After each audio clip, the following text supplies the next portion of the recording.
Hi everyone, Aaron here for Zollotech, and this week we have a lot to talk about as we're expecting iPhone SE 4, iOS 18.4, and much more. This is your weekly Apple News update for the week of February 10th, 2025.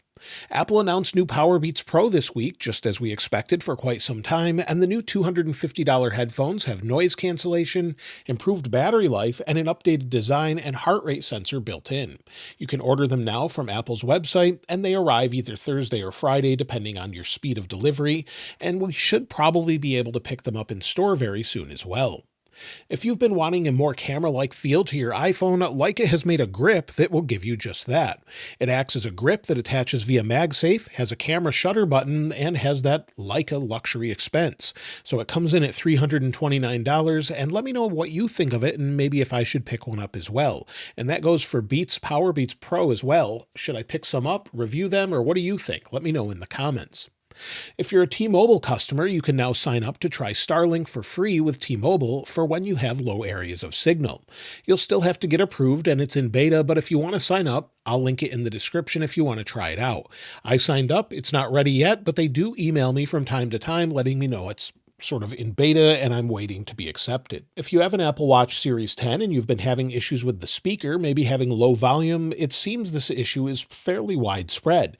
People are reporting it on Reddit as well as Apple's forums, and MacRumors reported it as well. So let me know if you're having this issue with the speaker not working, even after clearing it out with water or anything else. It just seems to have a lower volume. So maybe it's damaged internally early on, or we don't really know what's causing it, but let me know if you're experiencing the issue in the comments below. Apple's Lightning to HDMI adapter has enough power to run Doom, it seems. Why you would want to do that, I'm not sure, but a developer was able to get it running and showed it on their YouTube channel. So again, I'll link that in the description if you want to check it out.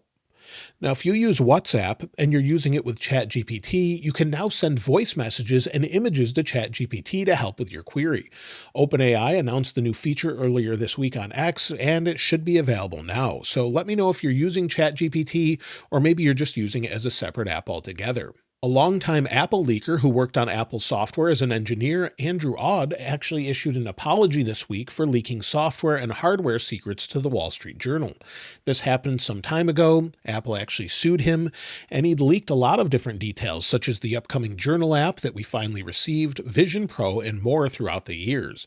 So he issued an apology about it, and it looks like the lawsuit may have been dropped. Apple was ordered by the UK government to create a backdoor, according to the Washington Post. This would be specific for iCloud to allow them access to encrypted data, and I mentioned it in this weekend's follow-up video, and many people said that if Apple allowed that, maybe they would switch to something else, or maybe Apple will just remove iCloud altogether from the UK. Many people don't really know about this. The law actually prohibits Apple from talking about it, but if we see them remove iCloud from the UK or maybe make some major changes, we'll know why. So let me know what you think of that in the comments below. When it comes to weekly deals, well, it seems like the AirPods Pro 2 are on perpetual discount, down to $169, sold by Amazon from the Apple Store, and also iMacs are up to $175 off. We also see discounts on iPads, but we do expect some updates there soon, as well as Macs and other devices, so I'll link all of those in the description below. Yesterday, Apple released iOS 18.3.1. I have a separate video on this, and it has a very important security update. However, many people have noticed that this self-enables Apple Intelligence again. Now, we saw that with the introduction of iOS 18.3, where if you installed that version, it would automatically enable Apple Intelligence. This time around, when you install 18.3.1, it looks like it does the same exact thing. So I already have it enabled, but if you've disabled it, have you noticed that it's turned on by itself, or is this just sort of random? We're trying to figure out if it's on purpose or if it's something that Apple did accidentally. Now, we do expect iOS 18.4 Beta 1 this week. Mark Gurman actually said to expect it in the mid part of the week, so maybe as soon as tomorrow, possibly Thursday, or possibly early next week. However, with common releases we're expecting very soon, maybe they're waiting for that until we see the beta updates, as they could leak additional devices. And this week, we're also expecting iPhone SE 4 or iPhone 16e. Some people have called it that. It would replace the iPhone SE 3, and it's set to launch this week, according to Mark Gurman. Apple will typically announce the iPhone, pre-orders will usually go live on Friday, and then the following Friday is when they typically are available in the store or delivered to your home.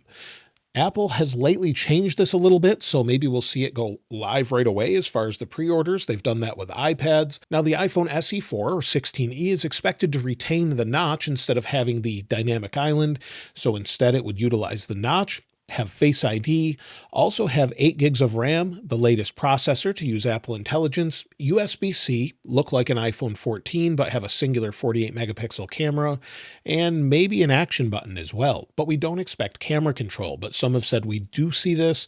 We don't really know 100% yet, so we'll have to wait and see what Apple announces.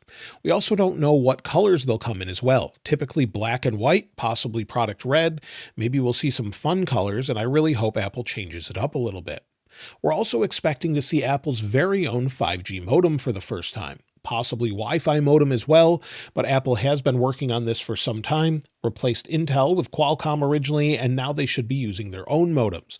So at this point, we're waiting to see what they do, but let me know if you're planning to pick one up if it was around $500, or if you're going to stick with what you have now.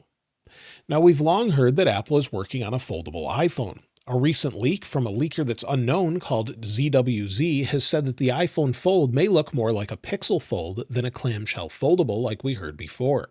It's said to have a hinge on the left side with a screen about 12 inches internally, and when folded it's said to be 9.2 millimeters thick and only 4.6 millimeters when unfolded. That's still very, very thick when it's folded up, but overall it seems like something Apple really could be working on that would sort of represent what we have with two phones like the Pixel does and then open up. So it is something they're working on. Whether or not it comes in that form or a clamshell though is still unknown. It's said to have a 5,000 milliamp hour battery, and the display could come from Samsung, which is really no surprise, but recent leaks suggest a folding iPhone would be available as soon as fall 2026. So at this point, we're still a year and a half out, but it does look like Apple is serious about it and working on it. Along with the iPhone SE4 update, we could also see an updated iPad 11th generation and updated M3 iPad Air models. We could even see an M4 MacBook Air that's been rumored for quite some time. These are all apparently ready to go, and DigiTimes has said that the shipments began in December, getting the supply chain ready for the new devices, and that they're on their way and we're just waiting for Apple to release them. Apple's also working on the next processors, and the upcoming M5 chipsets have started production according to South Korean media. Also, Apple's first OLED Mac is expected in 2026, according to the Elec. We got it on the iPad Pro. It's been really great to use. It really hasn't bothered my eyes, so it's been great there.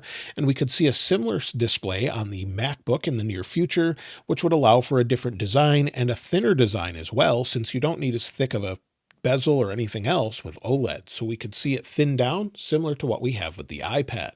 An updated Apple TV is coming later this year, according to recent multiple leakers, and we expect it to have Wi-Fi 6E, an updated chipset, possibly A18 Pro or something else, and it could have a cheaper price. But so far, no one seems to expect a redesign, so we'll have the same design it seems, and just newer Apple TV hardware. We also expect a HomePod device. HomePod Mini 2 is expected this year, and also a HomePod device that would be as a home hub. So it would act as a home hub, have a 6-inch display on a speaker, and Apple's also working on a device in the future that could be able to follow you around. They have a lamp prototype that looks similar to what we have with Pixar, and this could follow you around while you're on FaceTime, have its own personality, or just be something sort of a prototype, something that Apple's playing around with. But either way, they've published information about that, and I'll link that in the description below. Now, I mentioned last week how Apple supposedly canceled its tethered AR glasses that would connect to a Mac or an iPhone to use that processor instead of its own. However, it looks like they've canceled that according to Mark Gurman last week, but one thing is, Apple is still working on a standalone glass setup. So instead of having it tethered to something else, it would be a standalone device, maybe similar to what we have with the Meta Ray-Ban glasses, or something else entirely. But no timeline has been given for this at this point. So maybe they're waiting to see when the tech is up to date that can handle that sort of thing, and it could be quite a few years out at this point. And so that's everything this week with the latest news. Of course, we expect a few updates here in a day or two, and hopefully some software updates finally with new betas, Apple Intelligence software, and much more. Let me know what you're looking most forward to in the comments below, and I'll link this wallpaper in the description like I normally do. If you haven't subscribed already though, please subscribe, and if you enjoyed the video, please give it a like. As always, thanks for watching. This is Aaron. I'll see you next time.